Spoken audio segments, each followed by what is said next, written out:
Her phone buzzed once. Then again. Then again, 3 times in less than 10 seconds. And just like that, I knew. It was that kind of buzzing. The kind that screams, "I'm not your husband." The kind that demands immediate attention, not because it's urgent, but because it's intimate. Familiar. Exciting. She picked it up mid-forkful, still chewing, barely glancing at me. Her thumb moved with muscle memory. Tap, swipe, smirk. Her eyes flickered, just for a second, and I watched something shift in her face. Softness. A spark. Something I hadn't seen in. I don't even know how long. We were at the restaurant. Not a restaurant, the restaurant. The one with the terrible parking but the garlic bread that makes you forget your childhood trauma. We used to love it. We hadn't been there in 2 years. I had to book it 2 weeks in advance. She hadn't even asked why I wanted to come.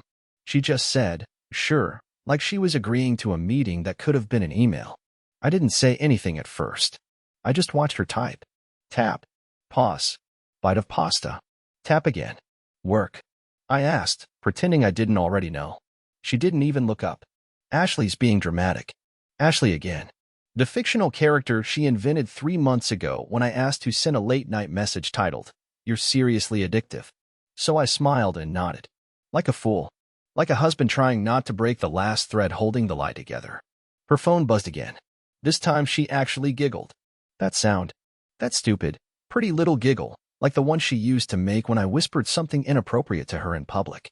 She covered her mouth slightly, eyes darting to the side, like she'd just remembered I existed. And maybe she had. Because that was the moment I stopped eating. That was the moment I pulled the napkin from my lap, folded it neatly, and placed it next to my untouched lasagna. She noticed. "What are you doing?" she asked. I didn't answer. Not yet. I reached into my jacket pocket and placed something on the table between the salt and pepper shakers. A small black velvet box. Her eyes went wide. For a second, just a second, I saw panic. Not the excitement of a proposal.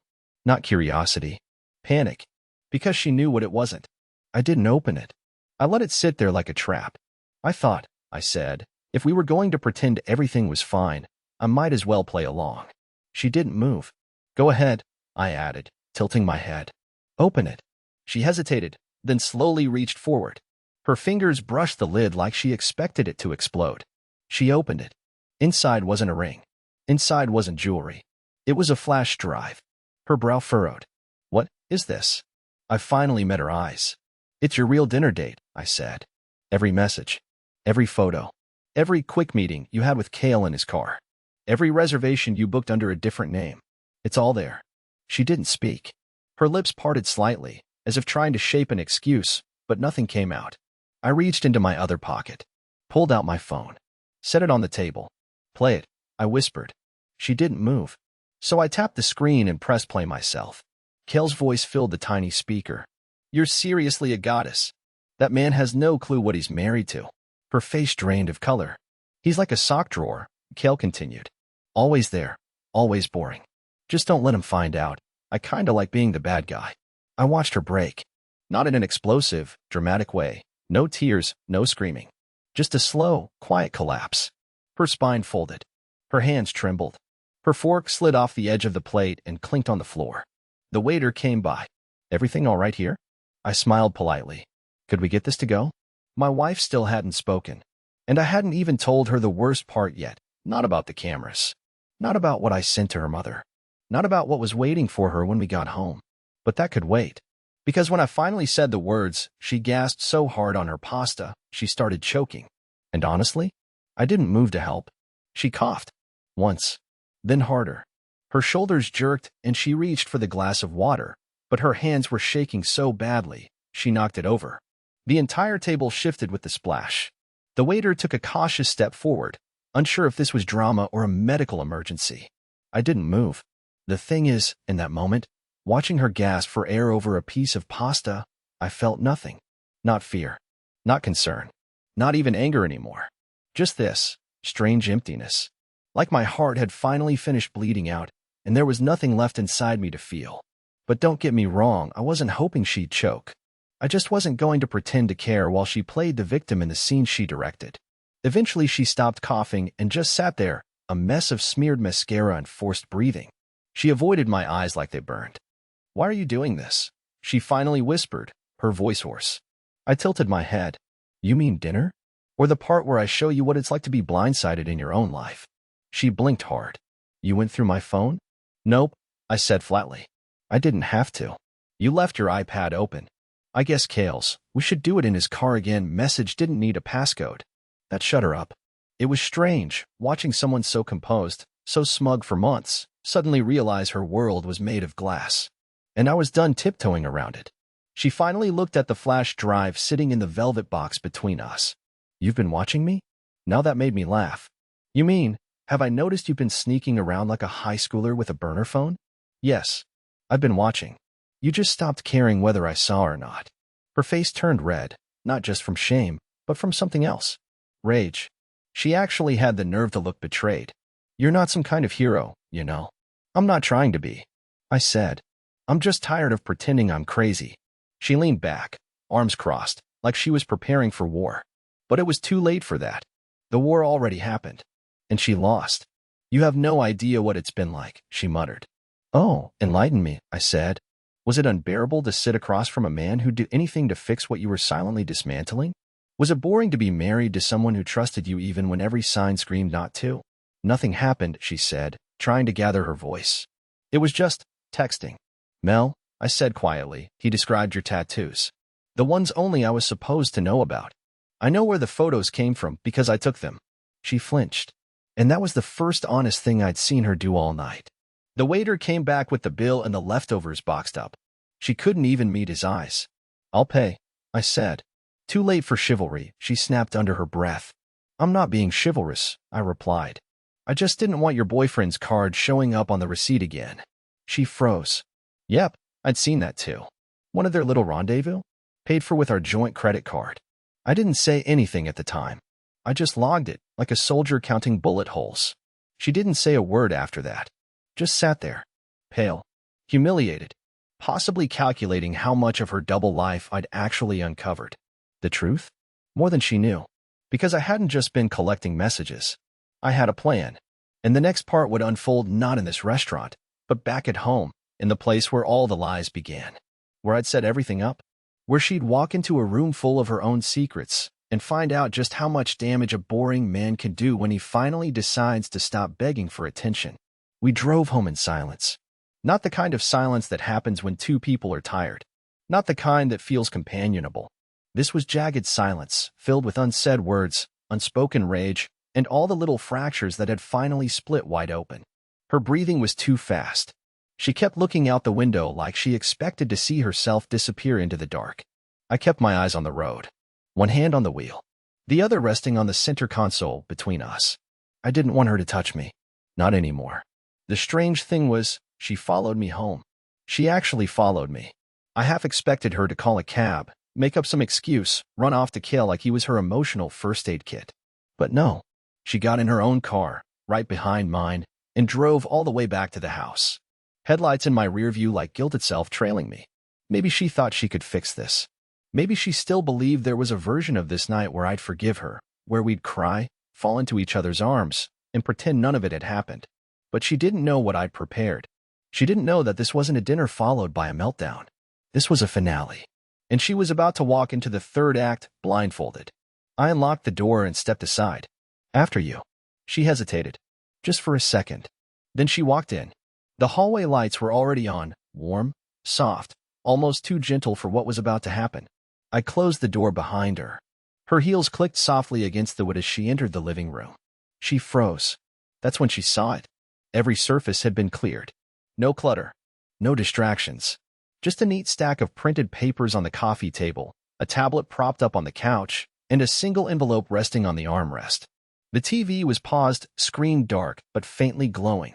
She turned slowly, already on edge. What is all this? I didn't answer. I walked past her, picked up the remote, and hit play. The screen lit up with a freeze frame of a parking garage camera feed. She blinked. Her mouth parted. No words yet. The footage started to play. It was grainy, but clear enough. A black SUV pulled into frame. Her getting out. Straightening her coat. Glancing around. Kale stepping out next. Tall. Too confident. He leaned in. Kissed her neck. She gasped.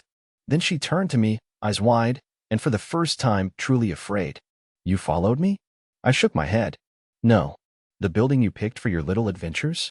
It's owned by my friend Eric. He asked me 2 months ago if I wanted to invest in his security upgrade project. I said sure. He installed 12 new cameras. High-res, night vision, audio capture. She actually staggered back a step. The video continued. Them laughing. Her pulling him by the hand toward the elevator. I paused it, then walked to the coffee table and picked up the stack of papers. I held them up. Chat logs, screenshots, call logs, iCloud backups, hotel bookings, shared calendar notes from your burner email. I have it all. She didn't move. I pointed to the envelope. That's for your lawyer. Or mine. I already signed. You're divorcing me? She choked. I tilted my head. I think you divorced me months ago. You just forgot to inform me. She finally sat down. More like collapsed. Her hands covered her mouth. And she whispered something that was barely audible. I didn't want this to happen. And that's what broke me. That one sentence. I didn't scream.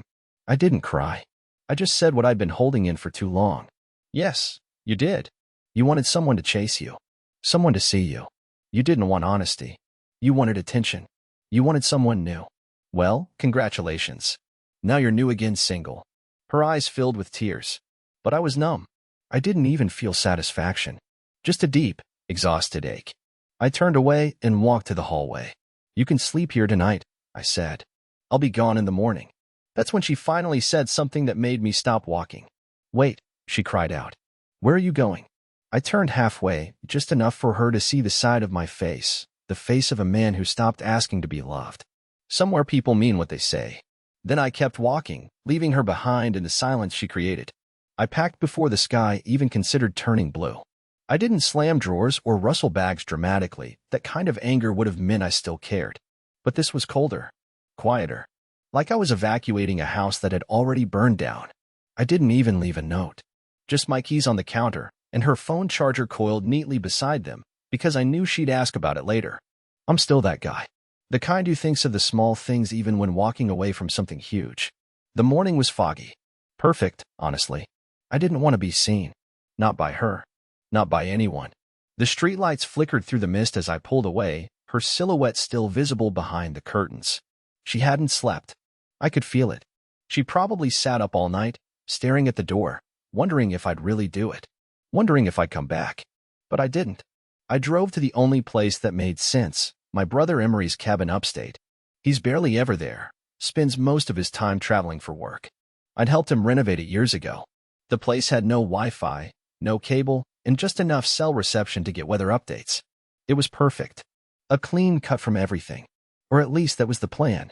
By noon, I was unpacking in silence, letting the creaks of the old wood floor fill the space between thoughts. I poured myself a coffee that tasted like regret and stood by the window, wondering if I'd made a mistake. Not about leaving. About not doing it sooner. That's when the text started. First one. Can we talk? 5 minutes later. I didn't know you'd actually go. Please. Then, the one that actually made my hands shake a little. There's something you don't know. I swear to God, it changes everything. I stared at that message for 10 minutes, trying to decide whether to care. I didn't answer. I shut the phone off and dropped it face down on the couch. But 20 hours later, I realized I'd left something behind, not an object. A detail. And it was the one breadcrumb she needed to follow me. I'd written a note weeks ago. A stupid, scribbled half-poem I never finished, tucked in a book I thought she'd never open. The places that leave you empty. It wasn't even a real poem. Just something I'd written when I was losing sleep. Something about how I feel more at home in your silence than I do in my own name. I left it on the shelf behind the fireplace. And apparently, sometime in the chaos of the night before, she found it. Because late the next evening, just after the sun dipped behind the pine trees, a car pulled up.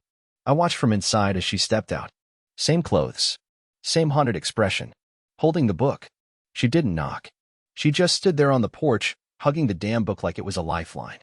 I opened the door, not because I wanted to, but because I needed to know what she thought was so important it couldn't wait. She stepped inside, eyes darting around the room like she expected an ambush. I wasn't supposed to find that, she said. I said nothing. But I did. And if you wrote that for me, if even part of you meant it. You shouldn't be here. I cut in, quietly. This isn't your story anymore. She stepped forward, trembling slightly. You need to hear this. I let her speak. Not because I was ready, but because a voice in me whispered that she was about to say something I never saw coming. She reached into her purse and pulled out a folded photo, not one I'd seen before. It was old, faded, a snapshot of her in a hospital bed. I had surgery, she said. 3 years ago. I never told you. I blinked. What does that have to do with cheating? I wasn't cheating then, she said. Not yet. I was scared. I thought something was wrong with me. I thought I couldn't feel things anymore. Not for you. Not for anyone. So you felt nothing, I said coldly, and decided to fake it by texting a guy who liked your dress? I didn't want to lose you, she said. I didn't know how to stay. Her voice cracked, but I didn't move. I didn't soften. I just stood there, taking in the new lie disguised as a confession. I'd heard enough versions of, I didn't mean to fill a book. Then she said something that froze the room. You weren't the only one being watched. I narrowed my eyes. What does that mean? I know about the woman you met at the coffee shop, she said. The one who gave you her number. You never told me. You didn't even throw the napkin away. It's still in the drawer. I stepped back. Because she was right. There was a woman, just someone I'd met briefly, who smiled at me like I wasn't invisible. I never acted on it. But I kept the napkin. I didn't know why. Maybe part of me wanted proof that someone still saw me. Even if she was a stranger. Melody saw that napkin. She'd found it months ago. She just never said anything. So now we stood there, two people armed with proof, shame, and 1,000 shattered expectations. And suddenly, for the first time in years, I didn't know who was more guilty. For a long moment, all I could hear was the clock ticking in the corner of the cabin. Her eyes were still locked on mine, as if daring me to admit the truth that yes, I kept that napkin. That yes, I noticed someone else. But unlike her, I never crossed the line. I never chased the feeling. I just remembered what it felt like to be seen. And I clung to that scrap of paper like a man clinging to the sound of his own name after years of being called nothing. She stood there in the center of the room, fragile but defiant, like someone who knew the game was lost but refused to forfeit. I should have told her to leave. I should have ended the conversation and locked the door behind her. But instead, I said something that surprised even me.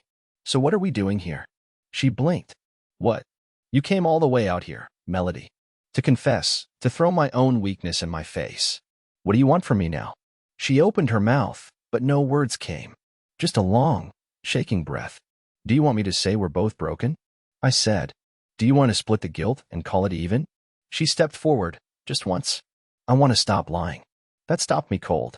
Because as strange as it sounds, I believed her in that moment. For the first time in years, her voice didn't have edges. It didn't sound rehearsed or filtered. It sounded like a woman who was finally out of lies and terrified by what that meant. She sat down on the edge of the couch. You weren't wrong, you know. About me. About Kale. I wanted to feel wanted again. I wanted to feel powerful. I didn't do it because I hated you. I did it because I hated myself. I leaned against the wall, arms folded, trying not to flinch at her words. And you know the worst part? She continued, laughing bitterly. I don't even like Kale. I liked what he saw in me. He made me feel 20 again. You made me feel safe. And that wasn't enough? I asked. She shook her head. It was. For a long time. But then safe started to feel like settled. I kept waiting for something to wake me up, and when nothing did, I created it. I sighed. It wasn't a dramatic sigh. Just one pulled straight from the gut of a man who's too tired to be furious anymore. You know what's wild? I used to think if you ever cheated, it would be because I wasn't good enough. That I failed you.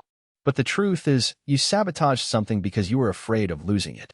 And instead of telling me that, you torched the whole thing and blamed the fire on boredom. She was crying now. Not sobbing. Quiet, controlled tears, the kind that don't ask for pity. The kind that just happen when your body is too tired to keep secrets. I wish you'd yelled, she whispered. Yelling would have meant I thought we had something worth fighting for, I replied. I don't even know if I believe that anymore. The room went quiet again. The kind of silence that feels almost sacred. I looked at her, this woman I once dreamed with, and I tried, truly tried, to find the version of us that once existed in a crowded booth, hands touching under the table, talking about dumb stuff like paint colors and road trips we'd never take. But all I could see now was the chasm between us. Still, something made me ask, did you come here for closure or something else? She looked up, eyes rimmed red. I don't know.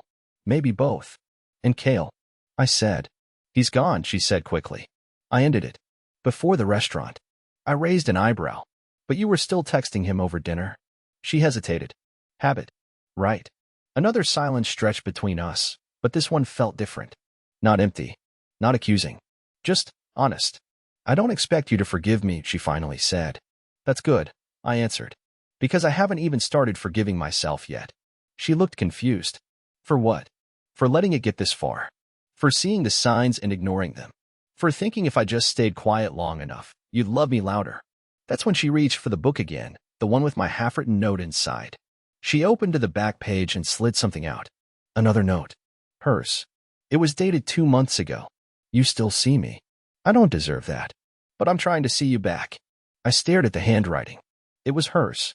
Same loops, same uneven spacing. You wrote this. She nodded. I didn't think I'd ever show you. But I did read the book. I read the poem. And it killed me. Because you were still fighting for us even when I was giving you reasons not to. I didn't know what to say. I wasn't sure there was anything left to say.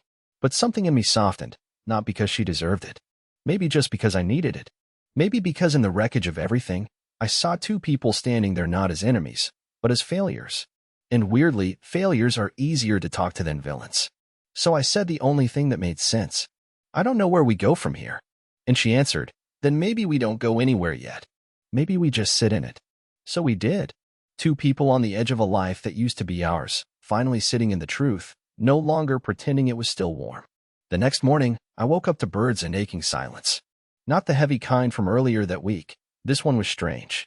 It was like the air had thinned between us, but not in a peaceful way. More like we'd both confessed just enough to be empty, but not enough to be free. Melody was already up. She'd made coffee, left it on the table like a peace offering, then sat across from me without speaking. Her face was calm, but it felt off. Not relaxed, just restrained. And the moment I looked her in the eyes, I knew. There was more. She hadn't told me everything. And I hated that I could tell. After everything, after the dinner, after the videos, the text messages, the confrontation at the cabin, the crying, the confessions, even that wasn't the whole truth. She avoided my gaze and stared out the window like she was expecting the trees to swallow her. Say it, I said quietly. Whatever it is. Just say it. Her fingers clenched around her mug. She didn't look at me when she said it. I lied about when it started. I blinked. What do you mean? She swallowed hard. Kale, it wasn't just messages the last few months. It didn't start when I told you it did. I wanted to protect you from the timeline, but that's not fair. The first time I saw him outside of work was almost a year ago. The cup in my hand stopped halfway to my lips. I set it down slowly. A year. She nodded. You were sick. Remember that week you had the stomach flu and stayed home from work? I did. It hit hard, for days in bed, barely eating. I remember thinking how quiet she was that week. How absent.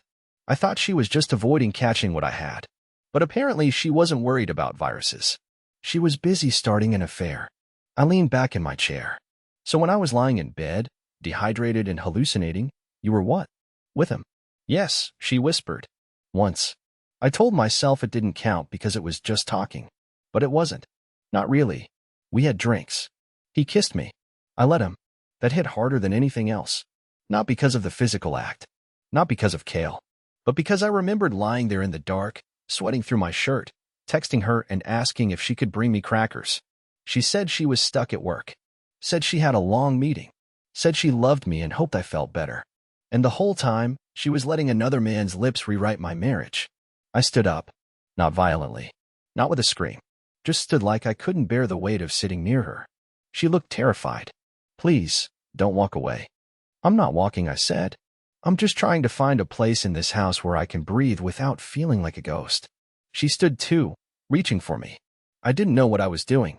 I turned. Yes, you did. You just didn't care until now. I cared, she said, her voice cracking. I cared so much I buried it so deep I convinced myself it wasn't real. That sentence, that logic, that insane, backward apology, that was the moment I realized. She wasn't evil. She wasn't cruel. She was just weak. And weakness in love is often worse than malice. Because it hides under the skin. It poisons slowly. I stared at her. So how much of our marriage was real? How much of the last year was you pretending you hadn't already left me? She didn't answer. I stepped away, out the front door, into the cold wind that hit me like a slap. I stood on the porch, trying to pull air into my lungs, trying to make sense of the damage. That's when my phone buzzed. I pulled it out, half expecting another desperate message from her. But it wasn't from Melody. It was from Kale. I froze. You think you know everything. You don't. Ask her about the cabin trip in January. That was it. No context. No explanation. Just that. And suddenly, the world spun again. Another lie. Another timeline to unravel. I walked back inside. Slowly. Deliberately. She looked up from the couch, tear-streaked, raw. I held up my phone. The cabin trip in January. What was it really? Her eyes widened. She went completely still. And in that moment, I knew, whatever I thought the bottom was, we hadn't even touched it yet. She didn't speak for a long time. Just sat there on the edge of the couch like the floor might give out beneath her. I stood with the phone still in my hand, Kale's message burning on the screen, waiting for her to say anything. Even a breath would have been something. But she looked, cornered. Like the kind of animal that knows it can't run anymore, and now it just waits to be hit. The January cabin trip, I said again, slower. You told me it was a team retreat. You even made me help pack your car. I kissed you goodbye that morning, and you said you'd be back Sunday. She nodded. So what really happened? She finally looked up at me. And the way her face changed, not guilty, not defensive, just absolutely broken, I knew whatever she was about to say would hurt worse than anything I'd heard so far. I wasn't alone, she said softly. Obviously, I snapped. Kale was there. No, she said. Not just Kale. I froze. My thoughts stalled. Not just Kale? She wrung her hands like she was trying to tear something invisible off her skin. Kale brought someone. I didn't know until I got there. It was supposed to just be him and me. But he brought a woman. A friend of his. He said it was casual. She wasn't supposed to stay the night. But she did. I narrowed my eyes. Why would he bring someone if he was meeting you? That doesn't even make sense. She nodded miserably. Because I wasn't the only one. There it was. Not just the betrayal. Not just the deceit. But the cruel irony. She wasn't even special to the man she blew our life apart for. You were sharing him? I asked, stunned. She looked away. Not like that. Not in some open relationship way. I didn't know. He played us both. She thought I was his ex. I thought she was just a friend. But we both found out the truth that weekend. I stared at her. You stayed. I tried to leave, she said quickly. But the roads were icy. It was dark. Kale said I was overreacting. Told me I was being dramatic. He even laughed. And you still stayed. She nodded. We fought. He got angry. I slept in a separate room. I didn't speak to him the whole next day. But I didn't come home either. I didn't call you. I didn't even text you. You sent me a selfie, I said, the memory slamming into me. In front of a fake fireplace, smiling. I remember. You said, love you, miss you, see you soon. She nodded again, quieter this time. I took it before the fight. Before I found out. I didn't sit. I couldn't. I walked to the far end of the room, gripping the edge of the windowsill like I needed something to hold me down. You let me think everything was normal, I said. You made me believe you were somewhere safe, happy. Meanwhile, you were discovering that the man you were cheating with was cheating on you too. The room was dead silent. You didn't just lie to me, I added, finally turning around. You humiliated yourself. And you let me believe I was the only fool. Her voice was barely audible. I couldn't tell you. I felt so stupid. You were stupid, I snapped. But you made me pay for it. And then, for the first time in this entire mess, she cracked wide open. She stood suddenly, her voice rising. I know. Okay? I know. You think I don't replay it every night in my head? I saw him for what he was too late, and by the time I realized it, I had already destroyed the only person who ever actually loved me. Her words hit the walls like a storm. You didn't just hurt me, I said, quieter now. You made me carry the weight of your lie while you went and collapsed under his. And the worst part? I would have forgiven you. I would have forgiven the mistake. But not the silence. Not the month after month of pretending. That's what killed it. She started crying again. No longer the soft, rehearsed tears. This time it was real. Gut level. She dropped back onto the couch like her legs couldn't hold her anymore. I didn't comfort her. I just stood there. A man with nothing left to give. I don't even know what I want from you anymore, she whispered. I didn't want to die with all of this inside me. I walked to the fireplace. Picked up the same book she found my poem in. I flipped it open and stared at the page she marked. Her handwriting. Her note. You said you were trying to see me again, I said. But you can't do that with your eyes closed. She looked up at me. waiting. And for the first time since this whole disaster started, I said something not to hurt her, but to finish it. I'm not asking for revenge. I'm asking for release. I need this to end. You can grieve what we had. I already did. I placed the book down, picked up my coat. I'll be gone before dark. Where will you go? She asked. Where I can finally stop looking for myself and people who don't look back. I left her there. Not in rage. Not in drama. Just left. Because sometimes the most powerful thing you can say is nothing at all. I didn't go far. Not because I was weak, but because I needed to be somewhere familiar to find out who I was without her shadow stretching across my chest. So I went to my uncle's lake house, the one I used to visit every summer as a kid. No Wi-Fi, no neighbors, just a dock and the sound of insects that reminded me what silence was supposed to feel like. For the first time in months, I slept without clenched fists. I cooked food that didn't feel like obligation. I looked at myself in the mirror and didn't flinch.